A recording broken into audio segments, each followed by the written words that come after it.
রাজশাহী বিভাগে প্রথমবারের জাতীয় নির্বাচনে আসন জয়ে ২ অঙ্কের ঘর পেরিয়েছে জামায়াত ইসলামী। একই সাথে বেড়েছে ভোট প্রাপ্তির হার। বিপরীতে ১৯৯১ সালের পর থেকে গ্রহণযোগ্য নির্বাচনগুলোতে এই বিভাগে অন্তত একটি আসন নিশ্চিত করলেও এবার জাতীয় পার্টির অর্জন শূন্য। ৮ জেলায় ৩৯টি আসনের সিংহভাগ দখলে নেওয়া বিএনপির ভোটের হার বেড়েছে। তবে সবশেষ সরকার গঠনের তুলনায় তারা আসন পেয়েছে কম। দুই দলের নেতারাই বলছেন, অঙ্কের হিসাব কষার চেয়ে দীর্ঘ সময় পর নির্বাচনী ময়দানে ফেরাটাই গুরুত্বপূর্ণ।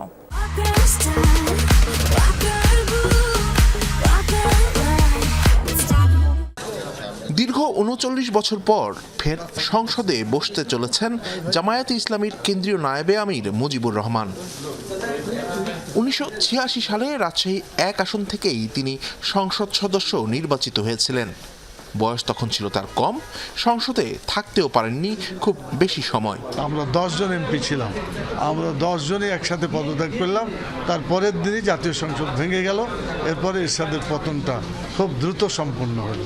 সেদিনকার এমপি নির্বাচনটা ছিল বলতো স্বৈরাচারকে দেশ থেকে বিদায় করা। এবার পরিণত বয়সের এই বিজয়কে এই অঞ্চলের মানুষের জন্য কাজ করার একটি সুযোগ হিসেবে বিবেচনা করছেন তিনি। বাংলাদেশের অভ্যুদয়ের পর থেকে জামায়াত ডাবল ডিজিট অতিক্রম করে তাদের ইতিহাসে এবারই সবচেয়ে বেশি আসন পেয়েছে রাজশাহী বিভাগে।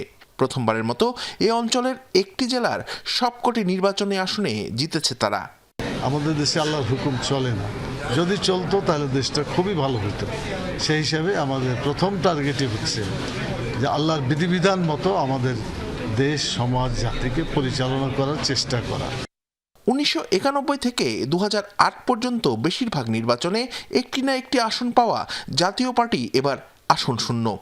অন্যদিকে বিএনপি তাদের আগের সর্বোচ্চ সংখ্যক আসন জয়ের রেকর্ড ছাড়াতে না পারলেও উত্তরের এই বিভাগের ৩৯টি আসনের সিংহভাগই তাদের কবজায়। রাজশাহীর সর্বস্তরের মানুষ আমাদের ধানের শীষকে নির্বাচিত করেছে। আমি আশা করছি যে তাদের যে প্রত্যাশা, ইনশাল্লাহ আমরা সব কিছু আমরা পূরণ করব। আমাদের সরকার, বিএনপির প্রয়াত চেয়ারপারসন খালেদা জিয়া একসময় এই বিভাগ থেকেই সংসদে গিয়েছেন। এবার প্রথমবারের মতো নির্বাচিত হয়েছেন তার সন্তান, দলটির চেয়ারম্যান তারেক রহমান। বিএনপি চেয়ারম্যানের এই উপদেষ্টা মনে করেন, ফলাফল বিশ্লেষণের চেয়ে দেশকে ঐক্যবদ্ধভাবে এগিয়ে নিয়ে যাওয়া এখন তাদের প্রধান কাজ। যারা হচ্ছে চাঁদাবাজ, সে যেই হোক না কেন, যারা জনগণের উপরে করবে, সে যেই হোক না কেন, তাকে কঠোর হস্তে দমন করা।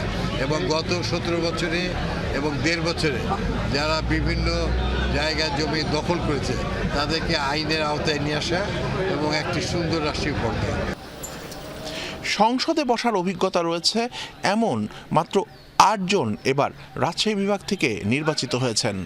বাদবাকি সবাই নতুন, আর এদের ৭ জন হারিয়েছেন এমন প্রার্থীদের যারা আবার কোনো না কোনো সময়ে সংসদে বসার অভিজ্ঞতা অর্জন করেছেন। নতুন পুরনো সব মিলিয়ে ত্রয়োদশ জাতীয় সংসদ নির্বাচনে রাজশাহী বিভাগ থেকে নির্বাচিত এই প্রতিনিধিরা আইন প্রণয়নের পাশাপাশি এই অঞ্চলের উন্নয়নে ভূমিকা রাখবেন, এমনটি প্রত্যাশা করেন ভোটাররা। শিবলী নোমান, যমুনা নিউজ, রাজশাহী।